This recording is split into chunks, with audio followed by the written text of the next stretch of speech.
공독하도록 하겠습니다. 시편 34편 8편입니다. 우리 한 절이니까 우리 한 목소리로 같이 앞에 보면서 읽도록 하겠습니다. 같이 공독합니다. 너희는 여호와의 선하심을 맛보아 알지어다. 그에게 피하는 자는 복이 있도다. 아멘. 여호와의 선하심을 아는 길이라는 제목으로 오늘 말씀을 전하겠습니다. 한 주간 전에 주일날이었어요. 성관습을 하고 있는데 저희 아들, 큰아들 유찬이한테 톡을 받았습니다. 저희 부부가 사역자로 살아가도록 멘토 역할을 해주셨던 한 목사님이 암으로 투병하시다가 주님 품에 안기셨다는 소식을 카톡으로 접했습니다. 현재 저희 큰딸 유진이와 아들 유찬이가 출석하고 있는 서초동에 있는 한 교회 담임 목사님이셨는데 그 소천 소식을 접하면서 아내와 굉장히 많은 이야기들을 나눌 수 있었습니다.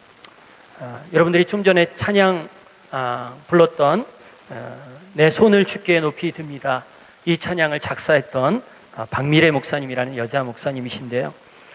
특히 우리 아내인 김윤경 선교사의 영성에 굉장한 영향력을 끼쳐주셨던 분이기 때문에 그분의 소천 소식은 다른 어떤 분의 임종 소식보다 저희들의 마음에 큰 울림이 됐었습니다.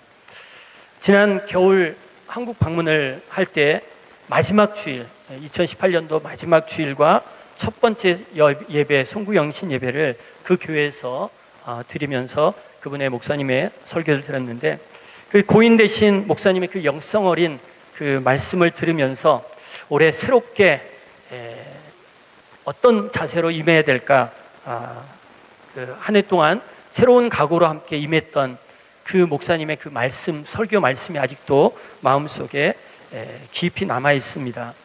특별히 제가 감사한 것은 올해 첫 번째 송구영신 예배 올해 들어 첫 번째 예배를 드리면서 그 교회에서 제게 주셨던 올해의 말씀 카드를 뽑았어요.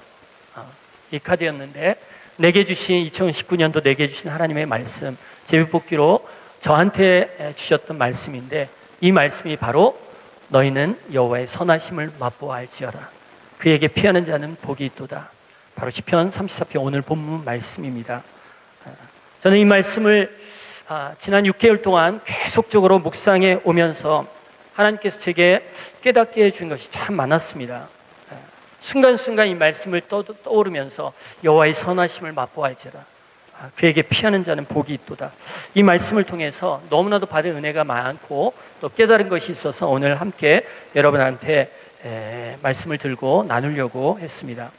여러분, 하나님을 추구하는 마음은 우리가 임의로 만들어져서 가지게 된 것이 아니라고 말씀드리고 싶어요.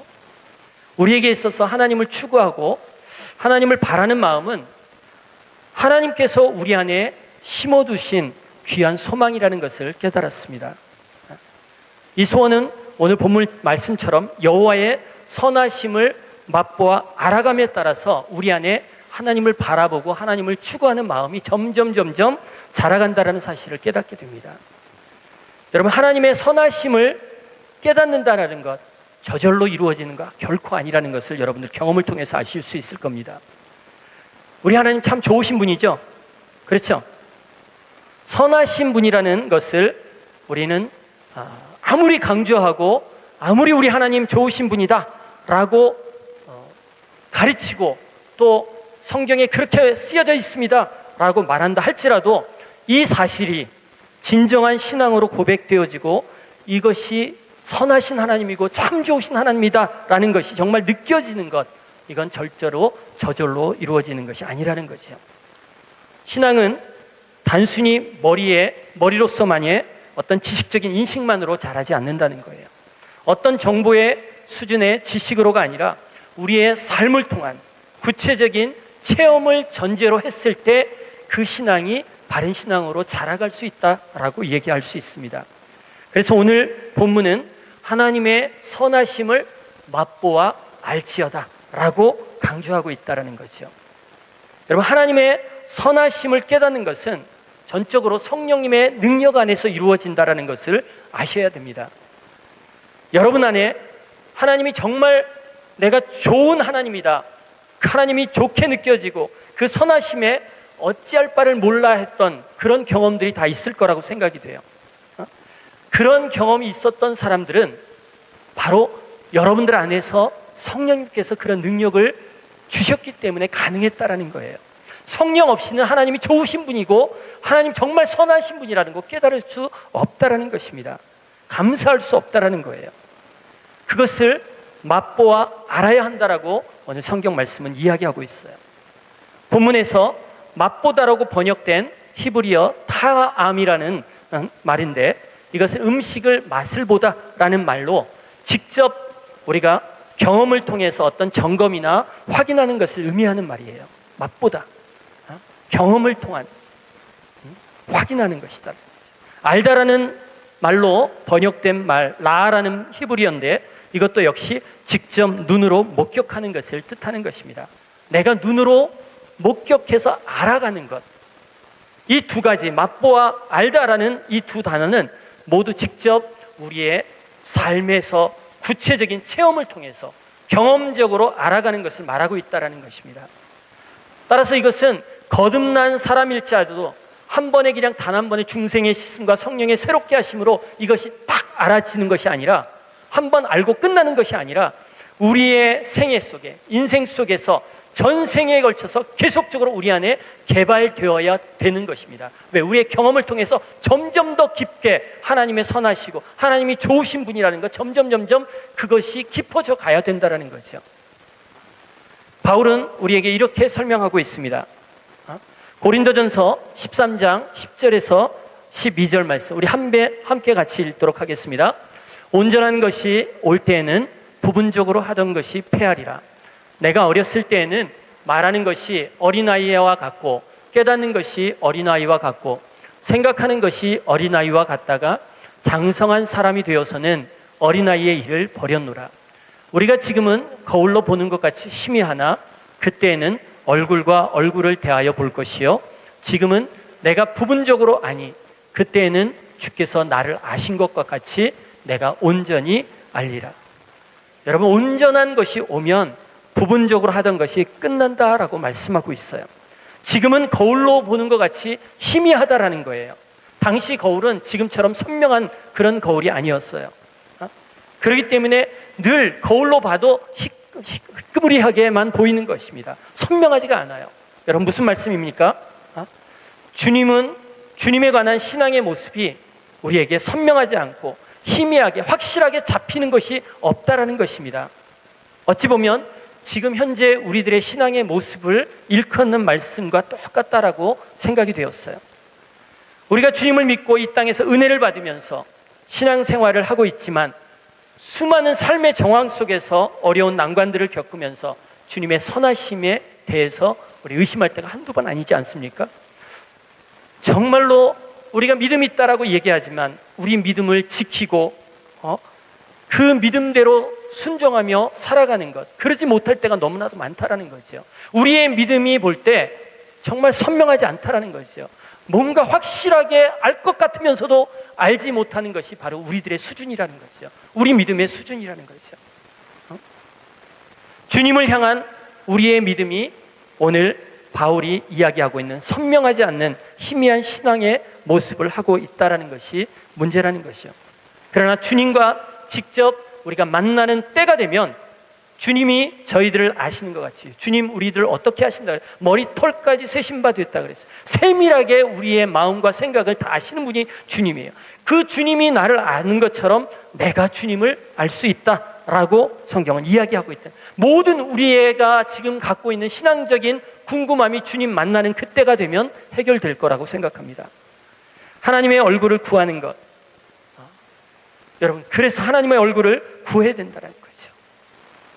날마다 소망하면서 이 땅을 살아갈 때 매 순간마다 하나님의 선하심을 맛보아 알아야 되는 거예요. 그러기 위해서 하나님을 얼굴을 구하고, 제가 하나님의 얼굴을 특별히 시편 34편 8절의 말씀을 제 삶에 어떻게 적용할까 고민하고 묵상하고 기도하면서 힘쓰는 것이 있어요. 금방 이야기한 것처럼 하나님의 얼굴을 계속적으로 구하는 것입니다. 하나님의 얼굴을 구하는 것은 두 가지 중요한 차원으로 이야기할 수 있어요. 하나는 하나님의 임재를 구하는 것이에요. 또 하나는 하나님의 은혜를 구하는 것이에요. 먼저 하나님의 임재를 구하는 것부터 간단하게 먼저 말씀을 드리고 뒤에 후반부에 가서 하나님의 은혜를 어떻게 구할 것인가를 이야기하도록 하겠습니다. 제가 하나님의 얼굴을 구할 때 저는 매번 예배할 때마다 기도하는 것이 있어요. 하나님, 주님의 얼굴을 구합니다. 주님의 임재를 구합니다. 주님 임재하여 주시옵소서. 내게 임재하여 주시옵소서. 그리고 또 매일 아침 일어나서 하나님 앞에 묵상으로 기도하면서 하루를 살면서 하나님 오늘 하루 내게 임재하여 달라고 계속적으로 하나님의 임재를 추구하면서 기도합니다. 그런데 여러분, 하나님의 임재를 추구한다는 것은 하나님께서 무엇인가 우리에게 뭔가 하도록 만드는 것이 아니라는 것을 알아야 됩니다. 이미 하나님은 우리 안에 무한하신 성령님을 주셨어요. 성령님이, 우리가 예수님을 믿고 있다면 내 안에 내주하고 계신다고 믿습니다. 여러분 믿습니까? 그 말씀은 하나님께 성령님이 내 안에 내주하고 계신다는 것은 하나님의 임재를 느낄 수 있는 것은 이미 내 안에 와 있다라는 거예요. 바리새인들이 예수님이 물어봤습니다. 하나님, 나라가 언제 임합니까? 라고 물으실 때 예수님 뭐라고 말씀하셨습니까?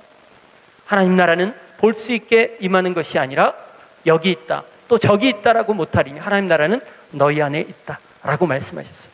하나님 나라가 너희 안에 있다라는 말씀은 여기서 중요한 말은 너희 안에, 엔토스라는 히브리어인데 그 핵심적인 것인데 바로 안이라는 거예요. 그 안에, 너희 안에, 내 영혼 깊은 곳에서, 내 영혼 깊은 곳에 뭐가 있다고요? 천국이 있다라는 거예요. 내 마음 깊은 곳에 주님이 계시다면 바로 우리는 천국을 경험하고 있다고 신약자들은 이 말씀을 이렇게 풀이하고 있어요. 그런 의미에서 우리 이미 천국을 경험하고 있는 사람들입니다. 천국은 우리 이미 시작되었다는 거예요. 여러분이 예수님을 영접한 분이라면 여러분들은 천국을 살고 계시는 분이에요. 이게 실제화 되느냐? 그게 문제라는 거죠. 우리가 수요 예배 때마다 맨날 부릅니다. 주 예수와 동행하니 그 어디나 하늘나라. 아멘입니까? 이것이 돼야 된다라는 거죠. 근데 이걸 놓칠 때가 너무나 많다라는 거죠. 내 안에 천국이 이미 경험되어지고 살아가야 되지만 주님이 내 안에 있다라는 것을 잊어버릴 때가 많다. 이걸 누리지 못할 때가 많다라는 거예요. 여러분, 하나님 나라 어디 있습니까? 여러분 안에 있다라는 거예요. 믿습니까?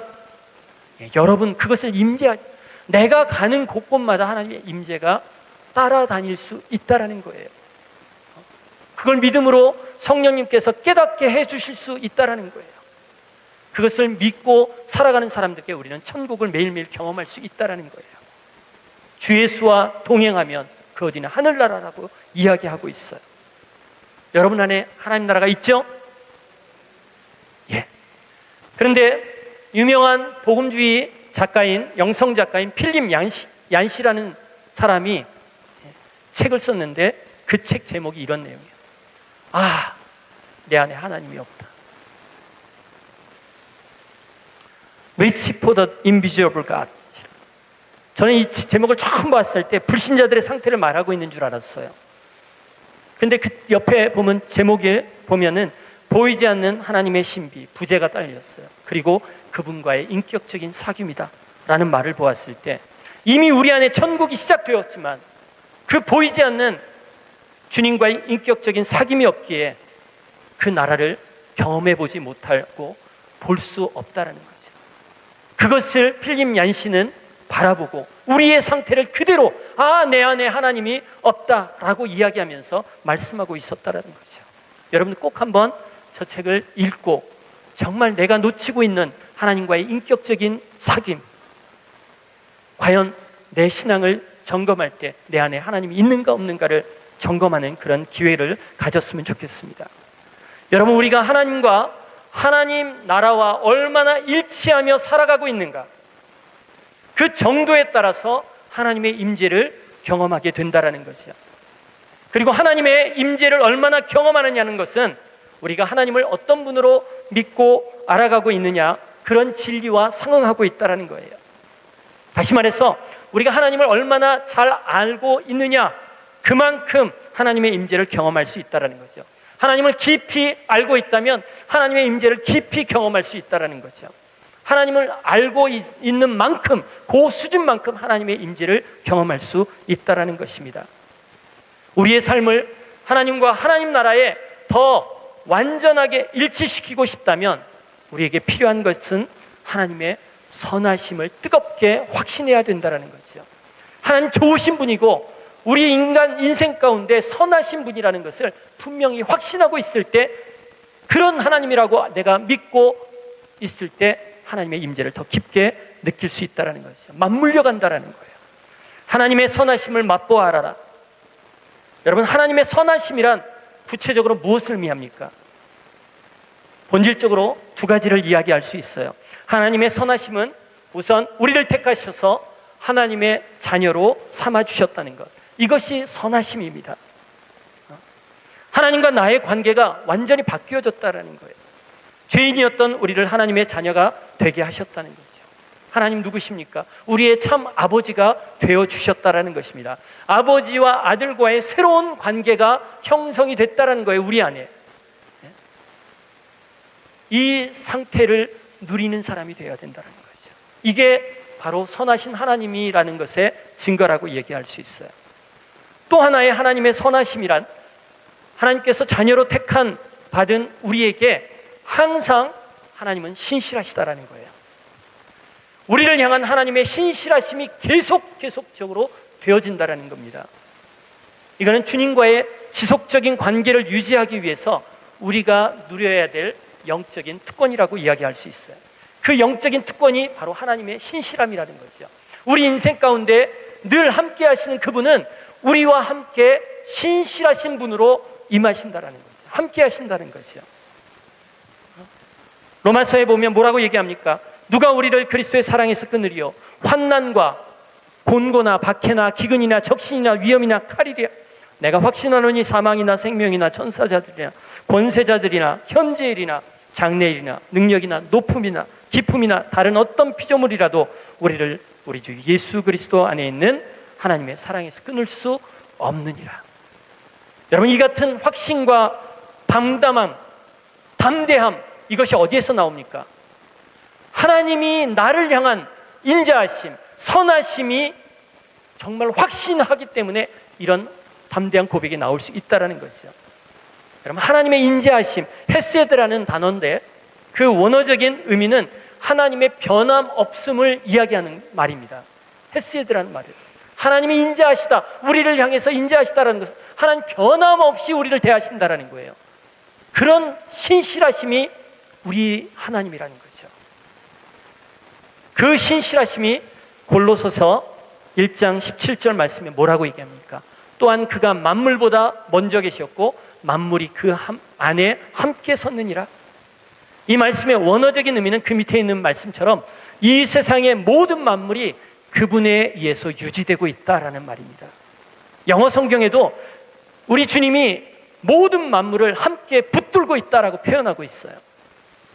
여러분, 하나님 무소부재하신 하나님이라고 알고 있어요. 믿습니까?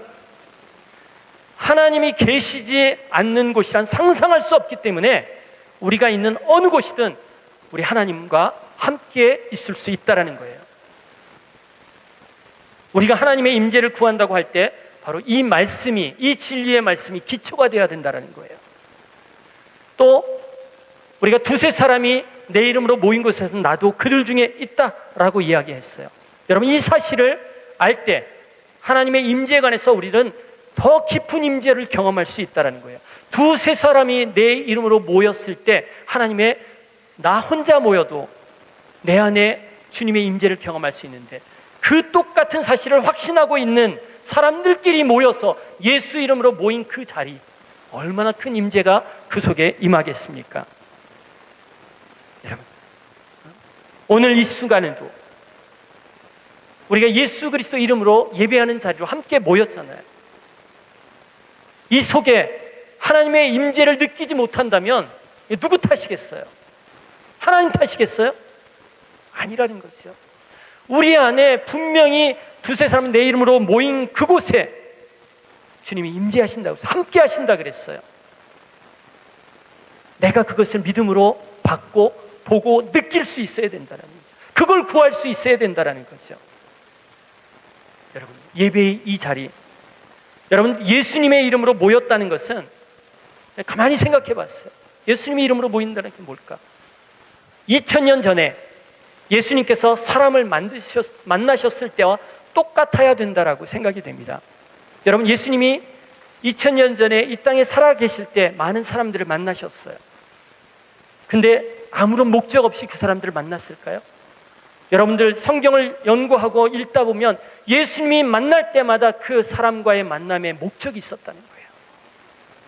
예수님께서 그 사람에게 말씀하실 소리가 있고 그 사람에게 하신 일이 있고 그 일을 어떤 목적을 가지고 그 사람을 만나서 그 일들을 이루셨다는 거예요.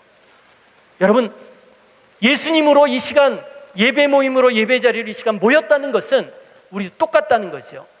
예수님께서 이미 이 모임 속에 임재를 통해서 우리 앞에서 행하시고자 하시는 일들이 있다는 것을 우리는 받아들여야 된다는 거예요. 알아야 된다는 거예요. 그래서 이 시간에 주님이 무엇을 원하시고 계실까? 나와 만나서 이 시간 주님이 어떤 것을 행하시고 계실까? 주님처럼 되고 싶어하는 그 마음이 우리 안에 자리 잡혀야 된다는 것이야. 오늘 이 모임을 통해서 우리 주님 이 수요 예배를 통해서 매번 매 수요일마다 모이지만은 오늘 특별히 오늘은 주님께서 내게 뭘 행하시고자 원하셨을까? 이것을 주님의 마음을 헤아려 알 때 비로소 우리들은 주의 임재하심을 더욱더 깊이 경험할 수 있게 된다는 것입니다.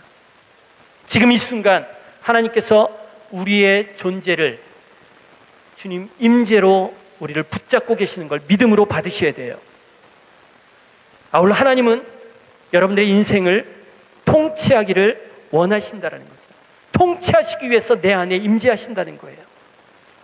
하나님께서 내 인생을 통치하신다는 것은 하나님의 뜻과 하나님의 영광을 내 삶 가운데서 드러내시고 싶어 하신다는 거예요. 우리가 예수님의 이름으로 모인다고 그런 모임이라고 한다면 이 예배 공동체 안에 하나님의 뜻이 실현되고 그분의 영광이 드러내시기를 주님은 원하신다라는 사실이에요. 여러분, 이사야서 6장에 보면 이사야가 성전 안에서 하나님의 임재를 경험하는 내용이 나옵니다. 6장 1절에 이렇게 메시하고 있어요. 우시야 왕이 죽던 해에 내가 본즉 주께서 높이 들린 보좌에 앉으셨는데 그의 옷자락은 성전에 가득하였고, 여기서 성전에 가득하였다라는 말은 이 하나님이 성전 안으로 들어오셨다는 것을 암시하지만 계속해서 들어오신다는 것을 이야기하는 말입니다.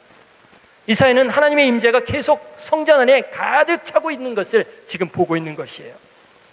그리고 그 성전 안에 6날개를 가진 스랍들이 날면서 서로 불러서 거룩하다 거룩하다 거룩하다 하면서 만군의 여호와여 그의 영광이 온 땅에 충만하도다 라고 찬양하면서 막 화답하고 있는데 그 소리로 말미암아 문지방의 터가 요동하면서 그 성전 안에 연기가 가득 찼다라고 성경은 이야기합니다. 이것을 보게 된 이사야가 뭐라고 말합니까? 5절에 내가 말하되 화로다 내가 망하게 되었도다 나는 입술이 부정한 사람으로서 만군의 여호와의 왕을 배웠노라.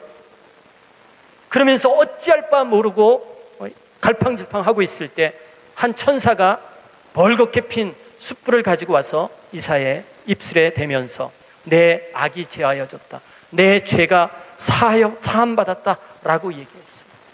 내 죄가 사함받았다 라고 얘기할 때 이사야가 들은 소리가 무슨지 아세요? 그 다음에 8절 말씀입니다. 또 주의 목소리를 들으니 주께서 이르시되 내가 누구를 위하여 보내며 누가 우리를 위하여 갈고, 내가 누구를 보내며 누가 우리를 위하여 갈고. 이때 이 말씀을 들은 이사야는 내가 여기 있나이다, 나를 보내소서라고 담대하게 주님 앞에 즉각적으로 이야기합니다. 여러분, 이 말씀이 하나님의 임재를 경험하고 있는 사람들에게 주어지는 사명이라는 거예요. 오늘 예수님의 이름으로 모여서 예배하고 있는 우리 가운데 하나님께서 우리에게 맡기시고 싶어 하시는 일이 있다라는 거예요. 그게 뭘까요? 주의 말씀을 전하라는 거예요. 이사야서 6장 9절부터 쭉 내려가면 하나님을 분별하지 못하는, 눈이 있어도 바라보지 못하고 깨닫지 못하는 그 사람들에게 말씀을 전하라는 거예요. 심판의 말씀을 전하라는 거예요. 하나님의 순종하지 못하는 사람에게 내 말씀을 가서 전하고 내 마음을 전해라, 알아듣게 하라 라고 이야기하는 거예요. 오늘도 마찬가지예요. 매번 예배 때마다 하나님의 임재를 경험하는 우리들에게 하나님 우리에게 뭐라고 말씀하시냐? 가서 내 마음을 전해라. 여러분들 말씀을 전하고 있습니까? 가서 내 말씀을 가르쳐라, 가르쳐 지키게 하라. 여러분들, 성경은 이야기하고 있다는 거죠. 여러분, 가르치는 자가 아니라서 가르칠 수 없다라고 얘기할 수 있습니까? 누가 그럽니까? 성경은 분명히 얘기합니다. 내가 너희에게 분부한 모든 것을 가르쳐 지키게 하라. 보라, 세상 끝날까지 내가 너희와 함께 하리라. 이거 모든 믿는 사람들에게 주어지는 지상 명령입니다. 지상에서 가장 큰 명령이다라고 일컫고 있는 말이에요. 이 말씀을 내가 받는다면 가서 모든 족속으로 하나님께서 가르치고 분부한 모든 말씀을 가르쳐 지키게 하라. 이게 여러분들한테 이 예배 시간을 통해서 말씀하신다는 거죠. 내가 선교사이고 내 목사이고, 아니 나는 평신도인데요, 아니라는 거죠. 여러분들이 깨닫고 여러분들한테 들려주신 말씀이 있다면 여러분 나가서 가르치시는 거예요. 모르는 사람들을 가르칠 수 있어야 된다는 거죠. 그게 하나님을 경험하고 하나님의 선하심을 맛보아 아는 길이라는 거예요. 여러분, 삶이 무의미하고 지루하게 느껴지십니까? 우리는 때로 어떤 목적으로 살아가야 될지 막막할 때가 있어요. 그렇다면 여러분들 하나님의 임재를 구하세요. 매일 답답한 마음을 끌어안고 하나님의 임재를 구해보세요. 그 임재를 경험하세요. 그리고 그 임재를 경험하기 시작할 때 우리들은 사명의 자리로 나갈 수 있다는 거죠. 사명의 자리로 나가서 그 사명을 수행하는 그 자리가 된다면 그곳에서 하나님의 선하심을 우리는 맛보아 알아갈 수 있다는 거죠. 그 선하심을 점점 깊이 알아가며 경험할 수 있다는 거죠. 여러분, 제가 하나님의 선하심을 맛보아 알기 위해서 구하는 것, 바로 하나님의 얼굴을 구하고 하나님의 임재를 날마다 구한다는 것에 대해서 이야기를 했어요. 여러분 동일하게 구했으면 좋겠어요. 두 번째로, 제가 하나님의 얼굴을 구하기 위해서 저는 두 번째로 구하는 것, 하나님의 은혜를 간절히 사모하고 갈구하면서 구하고 있습니다. 여러분, 은혜가 무엇이죠? 우리가 어떤 일을 할 때, 관계적인 어려움을 만날 때 자주 하는 말이, 관계 속에서 조금 어려운 말이 될 때 그냥 뭐 이렇게 까다롭게 구냐, 좀 은혜롭게 그냥 넘어가지, 뭐 이런 말을 많이 해요. 여러분, 은혜라는 것이 그냥 다른 사람들에게 베푸는 어떤 호의 정도의 말로, 그런 개념으로 쓰일 때가 참 많아요. 우리 믿는 사람들이 교회 안에서 일을 하다 보면 그냥 은혜로 넘어가지, 뭐 성가대 하다 보면 좀 은혜로 넘어가죠. 은혜롭게 다 받아주죠. 명확하게 하려고 하는 그런 생각이 없어요. 물론 은혜라는 말은 수용하고 어떤 인정하고 어떤 즐거움을 뜻하는 개념으로 이해하는 그런 말도 있어요. 그러나 성경에서 말하는 은혜는 사람에게서 얻는 어떤 호의 정도, 그것과는 전혀 다른 면이 있습니다. 여러분, 하나님으로부터 은혜를 입었다는 말이 무슨 말이에요? 주님을 만나서 우리가 회심할 때 우리에게 주어지는 은혜가 뭐죠? 죽을 수밖에 없었던 우리가 하나님의 그 아들의 피를 통해서 그것을 받을 자격이 없는 우리에게 거저 주어진 것이 바로 은혜지 않습니까? 이 자격 없이 받는 은혜, 이게 죄사함뿐이겠어요? 하나님 앞에서 바로 그 임재 가운데로 나갈 수 있는 특권이 우리 안에 있다라는 것, 이게 바로 하나님의 은혜라는 거죠. 은혜로 주님 앞에, 담대히 주님 앞에 나아갈 수 있는 길이 열려졌다라는 거예요. 바울 사도는 성경에 끊임없이 외친 것이 있는데, 바로 은혜 안에서 자라가라, 은혜 위에 은혜가 강하고 은혜 안에서 걸어가라, 이런 말들을 수차례 했습니다. 아울러 베드로 사도 또한 자신의 서신서 맨 마지막에 이것을 당부하면서 마무리하고 있어요. 베드로후서 3장 18절에 오직 우리 주 곧 구주 예수 그리스도의 은혜와 그를 아는 지식에서 자라가라. 그러면서 영광이 이제와 영원 날까지 그에게 있을지어다 하면서 베드로후서를 마치고 있어요. 여러분, 은혜 안에서 자라가기 위해서 우리가 해야 될 일은 은혜를 먼저 받아야 된다는 거예요. 우리가 가끔 예배하면서 고백합니다. 은혜 아니면 살아갈 수가 없다. 나의 호흡마저도 주의 것이다 라고 얘기하면서 그 찬양, 그 노래를 보면은 얼마나 우리의 삶 속에서 은혜가 소중하고 필요하고 정말 꼭 가져야 될 것이라는 것을 우리는 매일매일 고백하잖아요. 은혜가 주어지지 않으면 제대로 절대로 살아갈 수 없는 인생이 바로 우리라면, 우리는 매 순간마다 하나님으로부터 그 은혜를 갈구해야 되는 것입니다. 그런데 여러분, 이 은혜가 여러분들의 삶 속에 매번 갈구하는 대로 임하고 있습니까? 경험되고 있습니까? 오늘 본문 시편 34편 8절에 이 시편을 쓴 다윗이 뭐라고 고백합니까? 여호와의 선하심을 맛보아 알지어다. 그에게 피하는 자는 복이 있도다 라고 얘기했어요. 그에게 피하는 자는 복이 있도다. 여러분, 이 시를 쓸 때 다윗이 어떤 상황에서 이 시를 썼는지 아세요? 시편 34편 표제를 보면 이렇게 나와 있어요. 다윗이 아비멜렉 앞에서 미친 채 하다가 쫓겨나서 지은 시다 라고 되어 있어요. 자기를 죽이려는 그 사울을 떠나서 쫓겨서 블레셋 이방인 땅, 적군의 땅으로 망명 갔던 다윗이 그곳에서 살아남기 위해서 미친 채 해야만 하는 그런 신세가 되었다는 거죠. 여러분, 멀쩡한 사람이 미친 채 한다라는 것, 얼마나 끔찍한 상황입니까? 그 정도로 지금 다윗은 절박한 상황이었지만 그런 가운데서도 다윗에게 하나님의 선하심은 절대적이었다라는 거예요. 여전히 유했다라는 거죠. 그것을 맛보아 알 수 있을 만큼 확실했다라는 거죠. 모든 것이 절망적이었지만 그에게 하나님은 신실하시고 좋은 분이셨다라는 거죠. 그 절망 속에서 다윗이 여호와의 선하심을 맛보아 알 수 있었던 것은 그가 여호와께 피하는 자가 되었다는 거예요. 여러분, 여호와께 피하셔야 됩니다.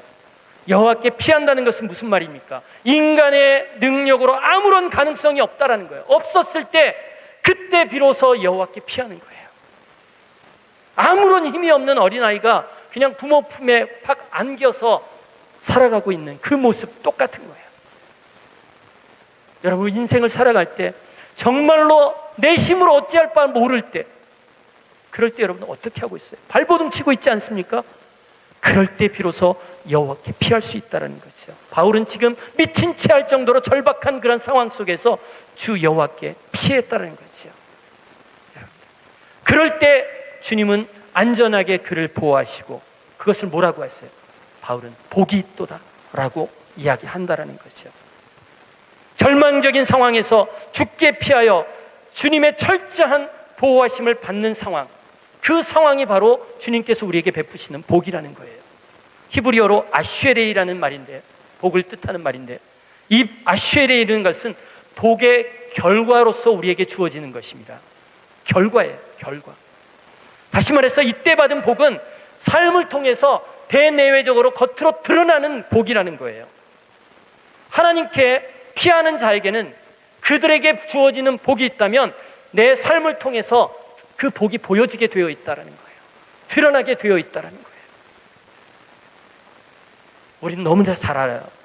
여러분, 신앙은 결코 내 힘, 내 자신의 힘을 의지하고 살아가는 것이 아닙니다. 어린아이처럼 여호와께 피하여 그분의 품에 안겨서 하늘로부터 오는 평안과 행복을 누리는 것, 그것이 우리의 삶으로 드러나는 것, 그게 바로 은혜 받은 자의 삶이라는 것이죠. 우리가 은혜 받았다는 것은 아무리 어렵고 힘든 상황 속에라도 하나님이 주시는, 복으로 주시는 그 평안과 행복감들을 우리의 삶 속에 누리면서 살아가는 거죠. 모든 믿는 사람들에게 이런 은혜가 값없이 주어지고 있다는 거예요. 문제는 모든 믿음의 사람이 이 사실을 다 깨닫는 것이 아니라는 것이 문제라는 거죠. 하나님은 모든 사람에게 동일하신 사랑을 베푸시는 그런 하나님이세요. 모든 사람에게 똑같은 분량의 사랑을 쏟아부어 주고 계신다고 저는 믿어요. 그런데 모든 사람이 동일한 분량의 은혜를 입는 것은 아니라는 거예요. 여러분, 모든 선물이 그렇듯이 하나님의 은혜는 그것을 갈구하는 모든 자에게 거저 주어지고 있어요. 성경을 얘기하면 여기에서 어떤 조건이 붙어 있지 않다라는 거죠.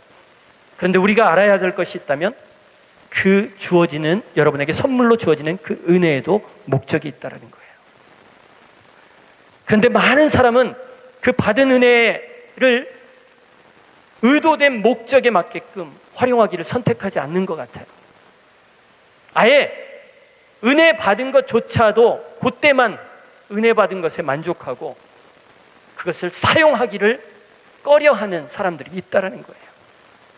여러분, 은혜 받았을 때 여러분들이 받은 은혜를 어떻게 사용하고 있는지요?